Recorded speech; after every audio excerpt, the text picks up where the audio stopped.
Ang marmol ay isang matigas na bato na maaaring pakinisin at pakintabin.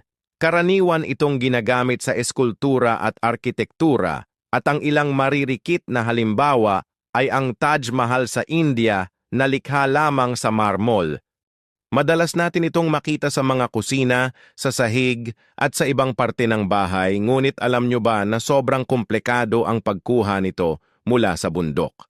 Gamit ang mga malalaking bulldozer, excavator at saw, ay pinuputol ito sa mga block na may bigat na 280 na tonelada. Ang pamamaraang ito ay nagsimula pa noong panahon pa ng mga Romano at ang Greece pa rin ang may pinakamalaking quarry nito sa mundo, na kung titignan ay parang tourist attraction, ngunit isa pala itong 25 palapag na minahan.